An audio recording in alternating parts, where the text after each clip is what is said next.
Good evening, everybody, and welcome to tonight's Making Sense Project webinar. It's my pleasure to welcome you this evening. My name is Hillary Hunt, and I serve as the director of the Making Sense Project. This evening, we're going to give you just a little bit of background on the Making Sense Project, since we have a few folks that are on that are not familiar with it. Then we'll be diving into an update on the status of personal finance education in Pennsylvania high schools in particular. And at the end, we'll talk about some additional opportunities and finally provide information for the evaluation and Act 48 information. Great to see a number of familiar names and faces with us, so welcome everybody. If you're not familiar with the Making Sense Project, it is a partnership between the Pennsylvania Department of Education and Penn State University. It's my pleasure to welcome our project partner, Dr. Kevin Curry, who's on the line with us this evening. This is the Making Sense Project overall is part of a larger initiative focused on financial and economic education. If you've never been to our website at makingsensepa.org, I would encourage you to visit us there and learn a little bit more. The webinar series that we do attempts to enhance content knowledge, highlight financial literacy resources, and share professional information. And it's in that sort of third pillar that we're going to focus our time this evening. All right, before we get started, one last thing. Kevin's going to put a link in the chat. This is to a PDF handout that I've put together, and this will provide you with links to everything that we're going to be sharing today. Okay, so let's dive into the topic that brought us all here together today, and that is the status of personal finance education in Pennsylvania. Before we do that, though, I just want to provide a little disclaimer to be very clear. Any opinions are my own and are not reflective of the Pennsylvania Department of Education or Penn State University. All right, let's get going. In putting this together, I try to think of some of the most common questions that I receive when it comes to personal finance, financial education in Pennsylvania schools. And first one almost always is financial education required in Pennsylvania? So I get that one a lot. Who decides what courses students take in order to graduate? So this is something that varies tremendously from state to state.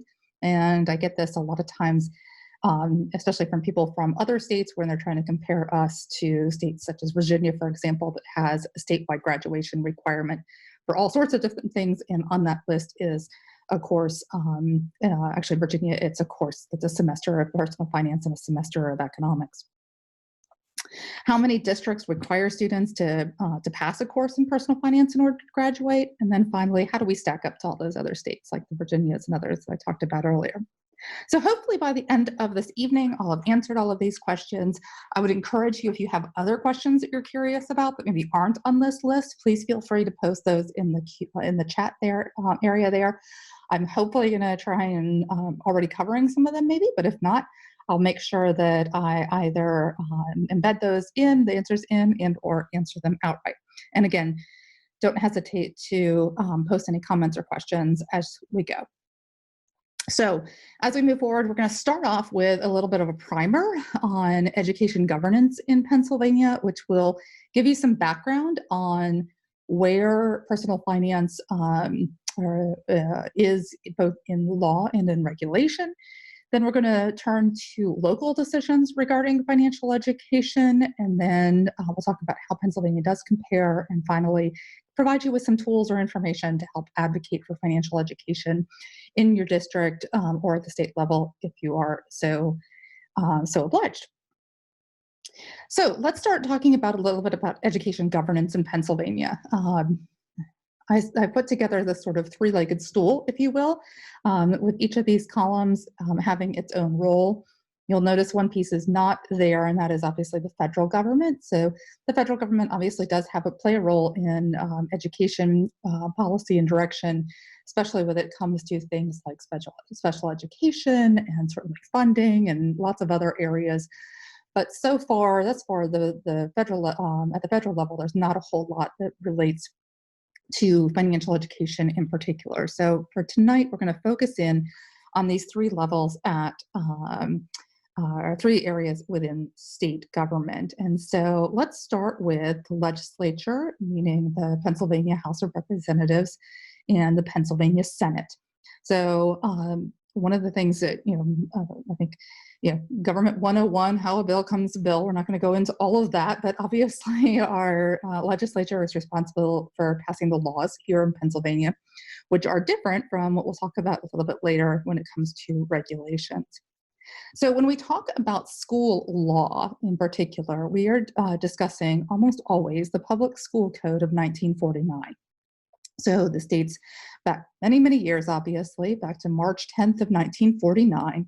But this is the law that quite frequently is updated or amended, even with new bills that pass on a regular basis. So if you see most legislation nowadays, if a legislator wants to do something or change something or see something enacted with regards to legislation, if you read that piece of legislation or that bill as it's put forward, it usually references some type of amendment or change to the Public School Code of 1949.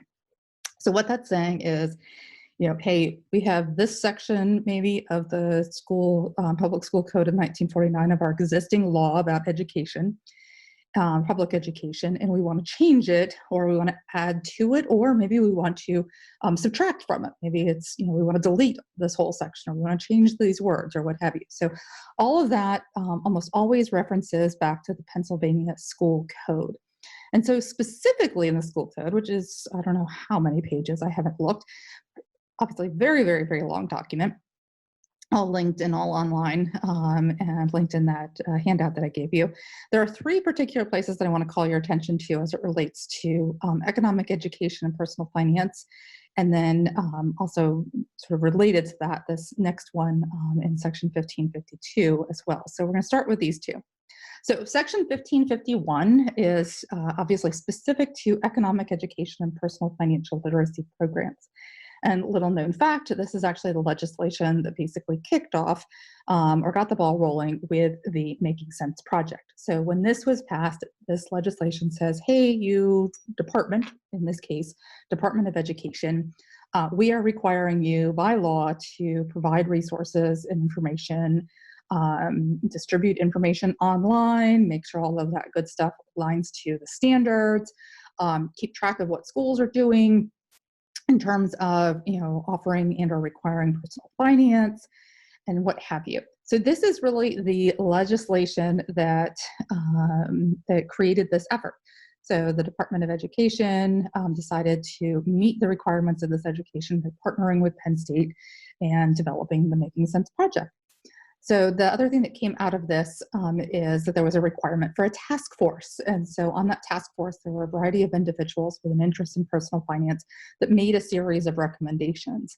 And so some of those recommendations are in a report that was issued when the task force issued its report, then it was disbanded. So anyhow, so all of that to say that there is a portion of the school law here in Pennsylvania that is very specific to personal finance and financial literacy. Added to that at one point in 2010 was this legislation that called on the Secretary of Education to establish state standards for business computer and information technology, which I'm just going to shorthand call BCIT going forward, and or business ed. So that required the Secretary of Education to establish those state standards. And you'll see why this was needed and how then this differs a little bit from some of the other standards areas here in a few minutes. Then the other piece, and this is the most recent piece of legislation that impacts personal finance, is an amendment to section 1605 called Courses of Study. And so this amendment just passed last year. You see the date at the bottom here was November 27th, 2019. And this whole section here was added. So what this section says, and if you're not familiar yet or haven't seen this piece of legislation, I want to be very clear and careful about this one.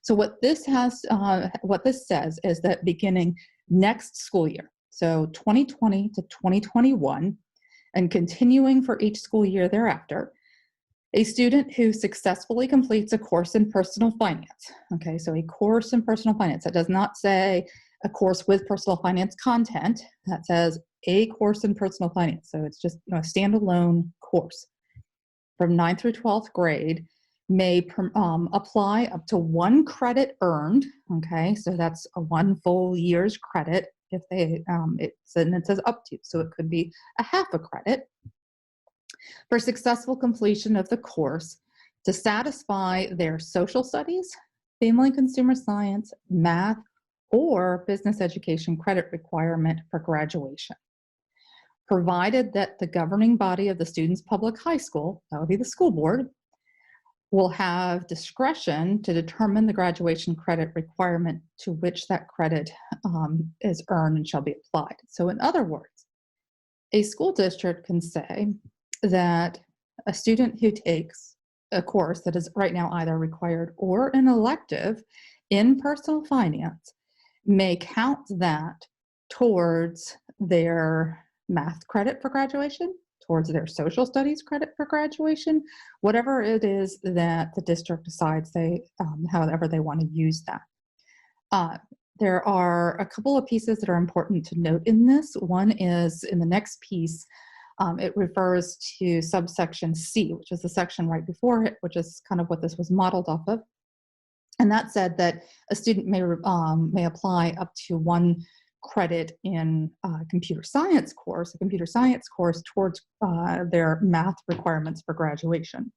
So in that sense, the student cannot, because of this requirement, a student may not submit for more than 1 full credit between personal finance and computer science for a math credit. So they could, for example, do a half credit or a semester of each and count that as a math credit. They could do 1 semester, a year of personal finance or a year-long course in computer science, but if they did that, they couldn't count both of them. So in other words, you can't take, if you're required to take 3 courses in math, you can't use 2 of them with computer science and personal finance, if that makes sense. So the Department of Education has a draft document with guidelines for school districts, which I originally anticipated would be getting released right around now. Unfortunately, none of us could predict exactly how much of an upheaval there would be in education right now. So I don't know when this guidance document will come out of PDE, but I anticipate that should still be forthcoming.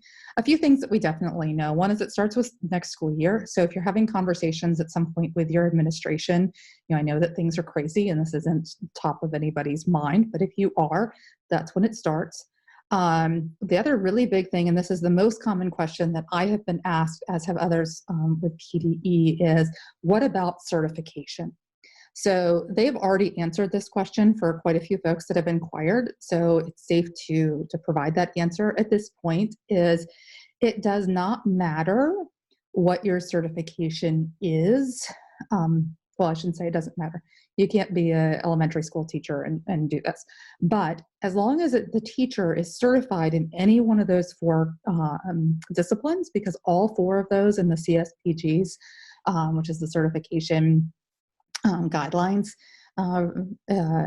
any of those 4 disciplines or 4 certification areas, social studies, math, family consumer science, or business education, are all certified to teach personal finance courses. Anybody in those disciplines may teach it, and any of those course credits may be given, and there does not have to be a 1-to-1 match. So for example, let's say you are a math teacher and your district decides that they are going to allow students to apply that class towards their social studies graduation requirement. That's okay. Say you're a family consumer science or a business teacher. You teach the class. The district wants to allow students to count your class as a math credit if they take it. That's okay. It does not matter that you don't have math certification. It doesn't matter that the math teacher doesn't have social studies certification. That is irrelevant in this case. As long as the teacher is certified to teach that course, the graduation requirement, because of this legislation, can be given in any of those areas. So if there's questions about that, and I know that's been really the The biggest one here is, please, put those over in the chat and let me know, and I'll be happy to clarify that. This does require the local governing body, the school board, to make that decision, and issue that as some type of decision in terms of what it is going to allow to happen. So a lot of times that's done in, say, for example, a course of study, or it might be board policy, or however that ends up taking place at the local level. So that is a pretty big deal. Lots of people got very excited about it. These passed both the House and the Senate without, they passed unanimously. So it was really nice to see bipartisan support of financial education. Some of the legislators that were really excited about this and really were promoting it have been on the record as calling this a first small step.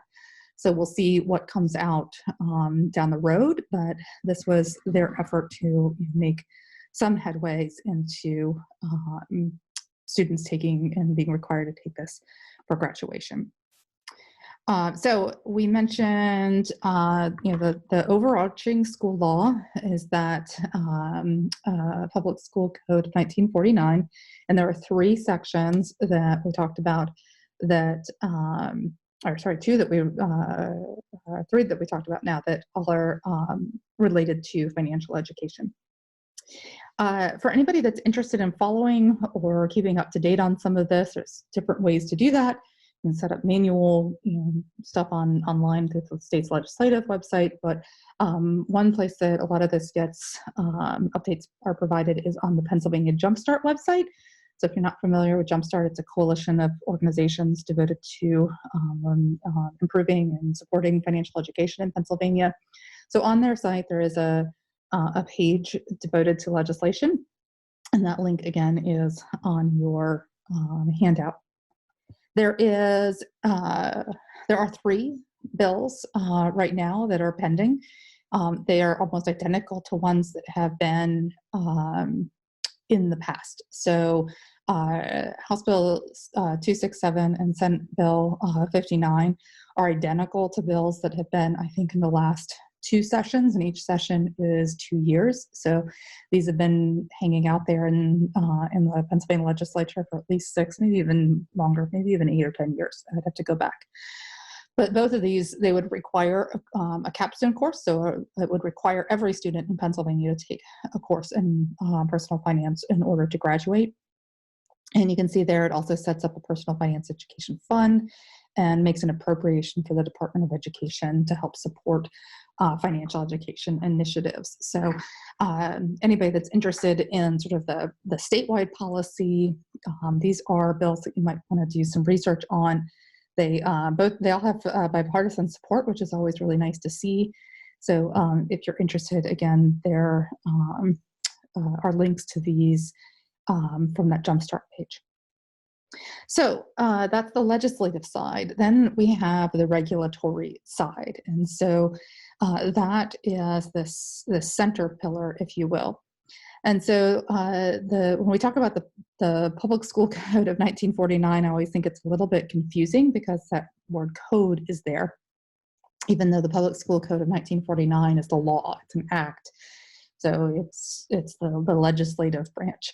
The executive branch, the Commonwealth agencies, produce rules and regulations. And so in Pennsylvania, the majority of that, those are done in different ways from different agencies. So the State Board of Education has this particular role for in regulation and rules in Pennsylvania as it applies to education. So in the Pennsylvania Code, which again is the official documentation of all the Commonwealth's rules and regulations, you'll find education is Title 22.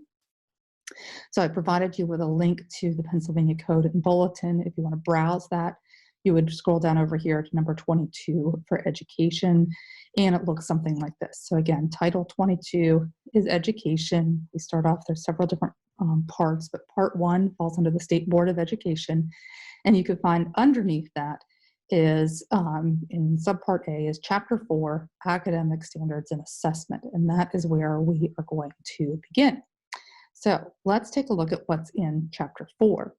Well, Chapter 4 has a number of areas that we're going to take a look at. We're going to take a look at subsection or Section 11, 4.12, 4.22, 23, and 24. So let's take a look inside each of those and see what they say. So Chapter 4 actually used to be, once upon a time, one of these. I always think these are kind of funny. Let me just go back. See all these ones that are reserved? So once upon a time, Chapter 4 was one of those that was reserved. But a number of years ago, Pennsylvania became the 48th of 50 states to adopt statewide standards, and they did so by putting them in Chapter 4 of the Pennsylvania Title 22 Education Code. So when they did that, first, it just said that we're going to adopt standards and they're going to be in these areas. And then they pulled together committees and had folks get together to write the standards. And so as the standards have been issued, and then over the years, there have been some changes and some evolution to all of this. So this is a document that is a living, breathing document and continues to change, kind of like the law does as well, just through a different process.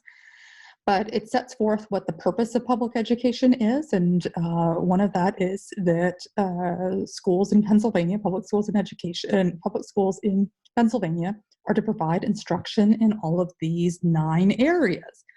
So we see on this list some of those same subject areas: social studies. This is one of those interesting ones, probably way too nerdy for most of you on here, but if you were to compare us to other states, a lot of states just have social studies standards. This was pretty unique. When Pennsylvania first actually had this list, we had these 4, but then we had each of these was actually its own separate number. So civics and government had a line, geography had a line, economics, history, and it was the order in which these were written and adopted as well. And that's why each of these has its own set of standards. So anyway, just a little bit of back history. And then we see career education and work, we see family and consumer science. So remember back when I said that legislative piece was important, 1552, I think it was, that required the Secretary of Education to develop the BCIT or business ed standards. That's because business ed was never on this list. And so the state legislature said, hey, you need to go back and fix that issue because there should be standards in business as well. And so that's why and how the standards for business ed ended up coming into existence. And we'll talk a little bit about that difference again just in a few minutes. So what else does it say? So if you go to the next section, it gives you some more detail about each of these. So it talks about really what topics should be in all of these different areas, and just gives a little bit more detail. So here again we see family consumer science. This was redone when the standards were changed from the academic standards in reading, writing, speaking, and listening, and then they were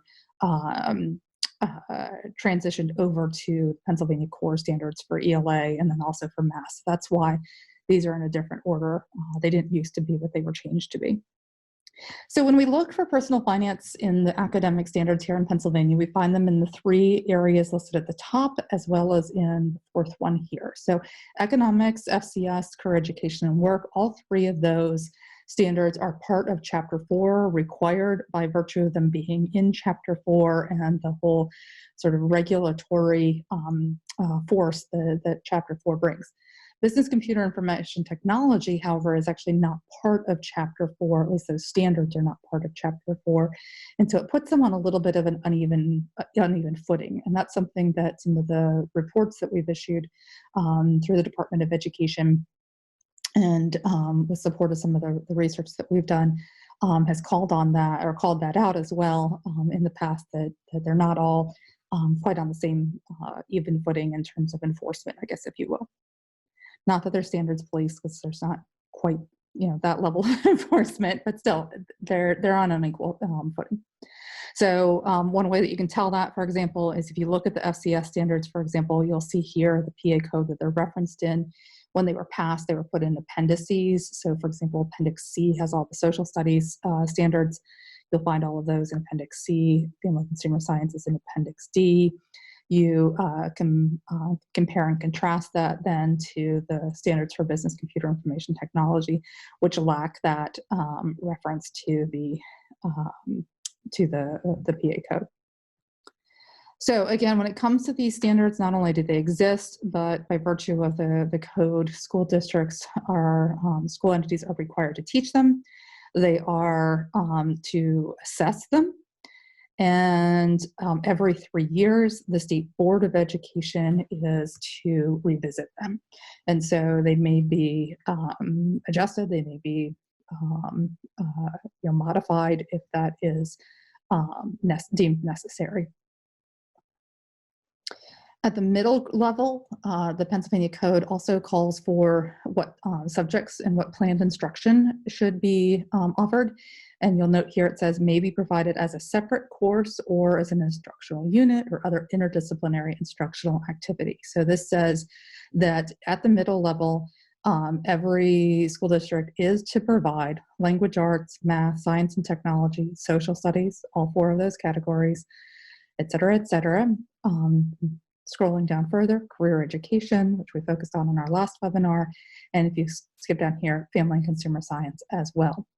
Now, you do see here that there's technology education, but we don't see the full BCIT spectrum in that there. So it says, that school entities shall determine the most appropriate way to operate the middle level programs and any additional academic standards as they deem fit. I always think this is interesting. Each of these within the school code references the public school code of 1949 as well to show where they get the authority to do these things. At the high school level, we see something a little bit different. So again, planned instruction in most of the same categories, except here we see the use of applications of computers and software. So that is required to be offered at the high school level. We see again, family and consumer science, principles of consumer behavior. And then we do see business education explicitly mentioned here in terms of business and information technology. So those are, again, all things that are to be made available to every student. So that is, again, what you'll find for each of those grade levels. Last but not least, in section 24, this basically says, hey, every school district must adopt their own set of high school graduation requirements, and that needs to be publicly accessible and made available within each school building or on each website. So again, just to recap, these are the 5 sections, 11, 12, 22, 23, and 24 of the PA code in chapter 4 that could be related to financial education, if you will. So that's the first 2 pillars. Let's move over to that third pillar. So the third pillar is the local school districts. And I always tell folks, especially from other states, I'm like, hey guys, you got to understand Pennsylvania is very, very much a locally controlled state, and it absolutely is. So when we talk about local control, we're talking about 501 school districts, each with their own school board. So we look at this wonderful, beautiful map, and we think about, having 4,500, technically that 4,509, but one district that has absolutely 0 students, and I don't even know if they have a board, but anyhow, there are basically 500 of these wonderful school districts, each setting their own set of graduation requirements and deciding whether or not and or to what extent personal finance is offered and or required within their schools. Easy, right? So I hope that all of you understand that answering that question of is personal finance, a course in personal finance required here in Pennsylvania, is never an easy one. One, it varies tremendously from district to district, and I'm going to talk a little bit more about how nuanced that is, but it can also vary at any given point in time. So say, for example, a school board votes and says, hey, we're going to require every student to take a course in personal finance, and we're going to put it into effect with the graduating class of 2024, right? Would you say they have a graduation requirement, or wouldn't you? It's coming, but it's not there yet, So there's always sort of this variation and sort of not always an easy way to answer this question. But we have attempted to gather data and do our best. This is, an ongoing challenge because this is information that is not just easily available. School districts are not required to send us this information. In fact, there's actually a part of that Public School Code of 1949 that says that districts should not have to send in information or be burdened with any additional reporting that's not required by legislation. And I get it, I understand it. Districts are asked for lots and lots of data all the time. But boy, would life be easier if they did. So anyhow, we've done a lot of manual grunt work to figure all this out. We know that the second we put anything out, it's out of date. So just take all of that with a grain of salt as you review the information that we have for you. So in doing all of this, I have put together this sort of matrix or 2x2 grid of how I think about these ways that we can categorize, or the buckets that we can put each district's offerings in. And so when we looked at the school course catalogs and courses of study, what have you, from every school district, we looked at what they offer, and we tried to sort of, we categorized each school according to that. So each school only got categorized once, even if it offers multiple courses, and I'll talk about that again in a second. So on this one side is we look at the scope. What do I mean by scope? I mean, is it a standalone course, or is personal finance embedded in it? So is the scope of the course 100% personal finance? It's a standalone course, or is it some smaller percentage that's embedded in the class? Very frequently, the embedded courses are courses that are sort of a general family and consumer science, or they're a general econ course in which there's a unit personal finance, but it's by no means the bulk of the instruction. Same thing with family and consumer science, where it's also covering nutrition, child development, what have you, the other portions of the family and consumer science standards. Then we have a question of who has access, who's taking it. So is it a required course? Every kid in the district has to take it in order to graduate, or is it an elective course? And so that's how we determine sort of these 4 buckets, if you will, or categorizations, although as you'll see in a minute, it actually becomes even more nuanced when we got into reviewing these. So again, there was always this question of scope. So those general family and consumer science courses are considered embedded. There is a growing number of school districts offering courses in financial algebra. And we found in reviewing those courses that really the bulk of the content, the focus of the content is on personal finance. They just happen to be learning some of the math concepts, but the focus is really finances first. And so those courses were considered predominantly personal finance. So they were considered in the standalone category, but they are noted there is a difference between the two in the data that we collected, and you'll see that again in a few minutes.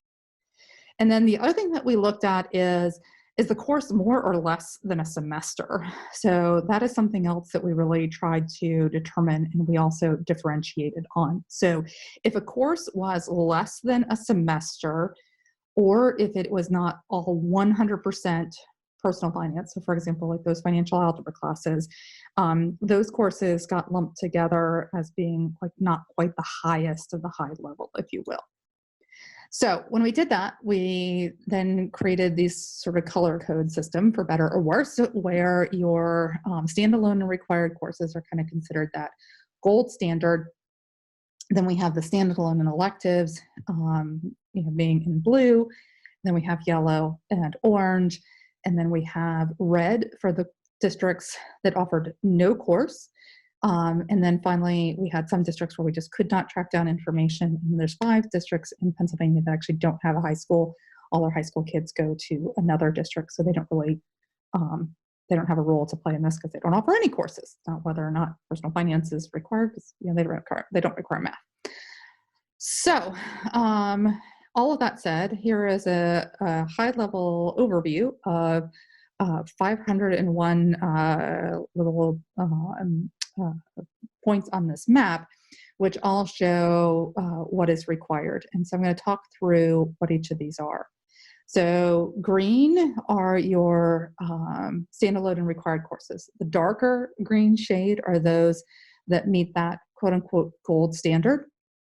The lighter ones are those ones that are either a little, not quite a full semester, or less than a semester, or they're a full semester, but they're not 100% personal finance. So that's maybe those financial algebra classes. We're using the term gold standard so that we're talking the same language as what Next Gen Personal Finance does in their collection of data. And I'll talk a bit more about that in a few minutes. Kevin has shared a link in the chat to the live map, so you're welcome to open that and have that sort of side by side as you compare and contrast. I'm going to give you a set of questions in a few minutes to ask yourself as you review that map as well, and also tell you how you can make updates, help us make updates. So the bottom left, that blue is our silver level. So again, we differentiated between the two. So 249 out of the 311 are that complete pure semester or more of personal finance. 62 are either less than a semester or not 100% personal finance.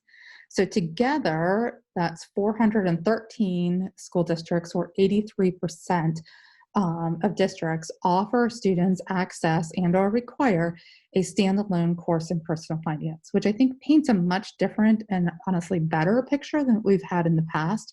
The number that we've really tracked before was really just that dark green. Okay, so really this dark green 76 number is the number that we've tracked in the past. Going down to the course level and really trying to figure out what all courses are offered gives us a whole nother level of information. And that's where I think, we're sort of in a different place than we thought we were in the past for this. So I think that's good news. These are also, by the way, the courses that we're talking about. These standalone courses really are what we're talking about when we're talking about offering that credit for graduation. So then over on the other side, what NGPF would call their bronze level are students that have access to a course where it's embedded. So they have some kind of access, just not what we would hope that they would have. And then again, so to total numbers, no course, there's only 3 districts, which is fantastic news in my mind. There's only 3 districts in the entire state that have students have no access to personal finance. I would love to see that be 0, but I'm feeling better about 3 than I would about lots of other numbers. We did not collect information on 10. And then again, that 5 high schools, 5 that don't have a high school. So again, this is what that map looks like. If you haven't had a chance yet to click on the link in the chat, I would encourage you to do so. And again, if you scroll through, you'll see those districts that have a variety of different information on them. But overall, when you take a look at this, the green is very prominent. The blue is more prominent, but still not bad. Those are elective courses, mind you. The yellow and the orange, but this certainly is not an all orange map, is it? And it's certainly not an all red map. Do we have room to go? Those who are advocates for financial education? Absolutely. There's a lot of folks that would like to see this entire map all dark green. So there is still definitely room. We certainly see areas of the state where you see more concentrations of different colors than you do others. And so this is in Google Maps, so you can open this up. You can search around in here and really explore and play with this. If you're on the site, you can use this little rectangle to pull this up and make it fill your entire window. And then again, you can zoom in and out. And then if you click on any of these little map pinpoints, you'll see some of the detailed information then about the course that's offered. So the course name, and again, this was considered sort of the best course in the district. We have information in some districts, there are some they have like 5 classes, and so we try to capture all of that, but for the purpose of this, we only included one.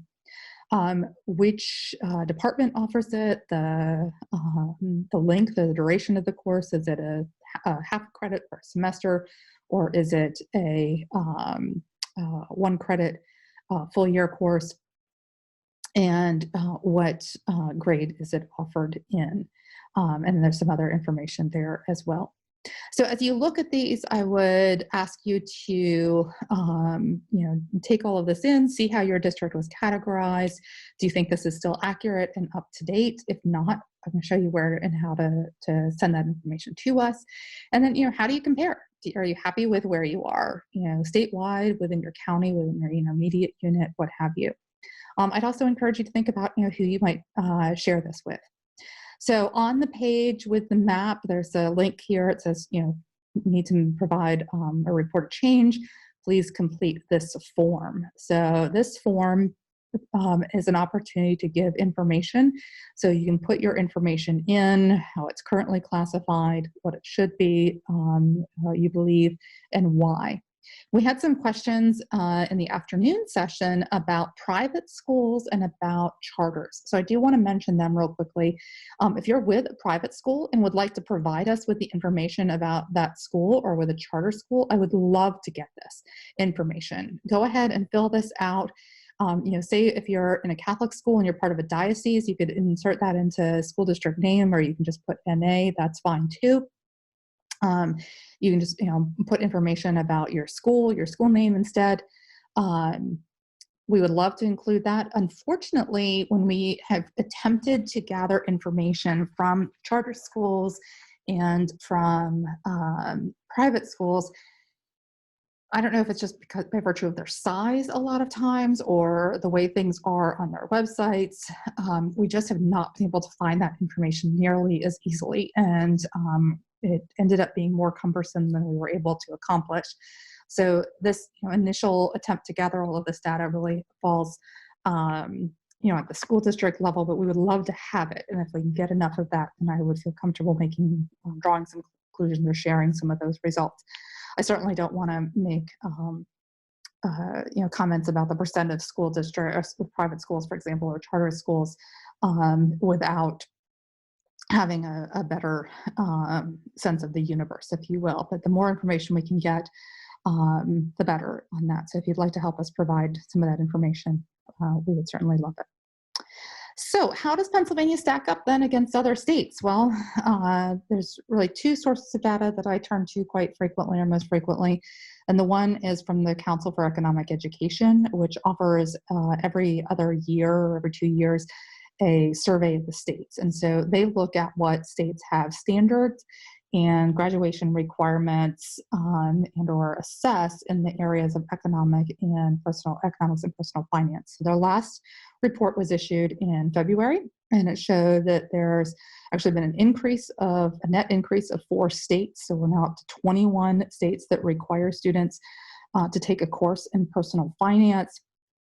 1 state actually dropped, and 5 were added since their last survey in 2018. So you can see there's been a lot of movement or action on that front.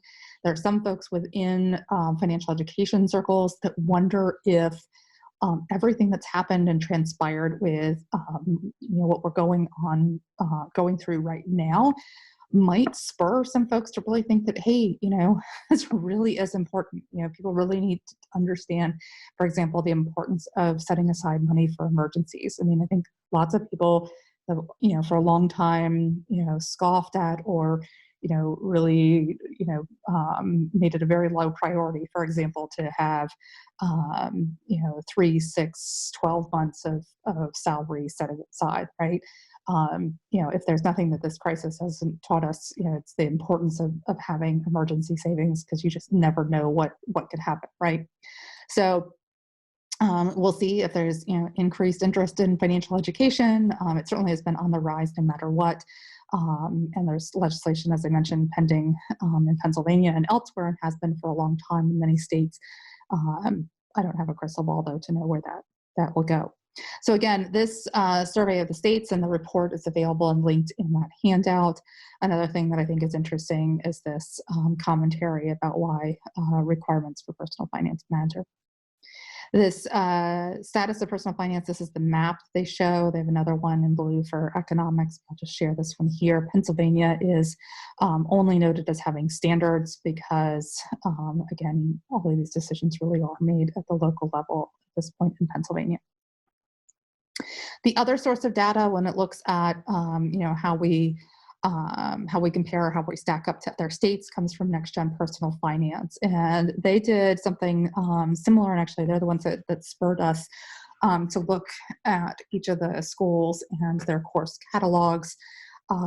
Is taking a look. Really, their data focuses on students themselves, not necessarily districts, in terms of the percent of students that have access and are required. And one of the things that I really appreciate about their effort has been that they, when they're comparing states, they take a look at the sort of the universe as a whole, or the country as a whole, and they also then looked at what things look like if you take out the statewide requirements. So I think this is a better apples to apples comparison, if you will. And so when we do that, we see overall 1 in 6 high schoolers are required to take at least one course in personal finance semester. If you drop out those states, then the numbers obviously change to about 1 in 12. So again, here this is required. Say they found Pennsylvania. In Pennsylvania, of the data they had, 11.1% of students. One of the things that's interesting for Pennsylvania is about 1 in 14 of Pennsylvania high school students attend school in one of 2 public school districts, Philadelphia and Pittsburgh. And so Philadelphia alone, largest district in the state, over 37,000 high school students enrolled in Philadelphia schools. So, if Philadelphia schools were to make a change, that would obviously have a big sort of an outsized impact, from a single district standpoint, as compared to other districts where most of our metrics have been on the district side rather than the number of students. But anyhow, if you look at have access, so this is that left-hand column of our 2x2 grid, or the silver and gold levels. 77% of students or 77.7, so 78% of students in Pennsylvania, they're showing have access to a course in personal finance, which is, again, a lot better than a lot of folks I think have thought in the past, and certainly better than what some other states are doing. So NGPF and their founder, Tim Branzetta, have put together what they're calling the gold standard challenge. So again, that gold standard, according to their definition, is that 1 semester or more of personal finance that is required of all students in order to graduate. And they have set aside or committed $1 million in order to see that happen. And you can tell they're not quite, but almost a third of the way there. I think we've seen 1 school district in Pennsylvania that's submitted and received this grant. So that's really exciting, but I'd love to see a lot more. To be eligible, a district has to have not had a requirement on the books on January 1st of 2019. And adopt one since then. So it's quite possible that if you had something that was adopted last year, you've already done all of the work and you just need to submit and provide the proof and they'll send you a check. So $10,000 per school.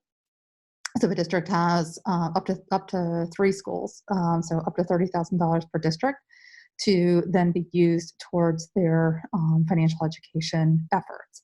So, and those states where this is already a requirement, they're not eligible. Okay, so this is only for states such as ours, where they're trying to, sort of provide a carrot, if you will, to school districts, and in particular, really to educators to advocate for this on the ground level or grassroots level and to provide them with some incentive for doing so. So they have a set of submission guidelines. It is very easy, if you ask me. It is a Google form that requires you to provide signed school board minutes dated on or after Friday, January 1st of 2019. These are the grant funds are designated to be used in the personal finance course. So including but not limited to professional development, field trips, technology upgrades, etc. And this is also important to note that any requirement has to be implemented within 18 months of board approval. So for example, a board can't be sneaky and say, oh, hey, look, this is a great way to get $10,000. Let's apply for it and we'll say that we're going to do it in 10 years. No, you got to do it now. 18 months is I think reasonable, certainly for most schools to implement. They give some examples of what is and isn't acceptable. So I think that's pretty exciting. And again, I would very much encourage you to check that out. The thing is again, very easy to do. And if there's anything that I can do to support you in trying to figure out or maneuver any of this, getting some additional data, helping you to make the case, anything along those lines, please don't hesitate to reach out and let me know. Again, from NGAPF, they have this Mission 2030. So this is what that Gold Standard Challenge is all about. They have a bunch of advocacy resources. They have this, they call their advocacy playbook that has a ton of resources for folks that want to try and move this forward in their district. I love this new documentary they put together that's called The Most Important Class You Never Had. There's a link on this one as well. They've got some ideas here for how you can host a screening, create a petition, advocate at the local level, all sorts of additional resources there. So with that, I've managed to get through all of that and still be on time, I'm happy to say. I'm going to move forward here and wrap things up with a few additional housekeeping items, but certainly I would love to see any questions that you might have. Pop those into the chat and I'll come back to those and answer any that you might have.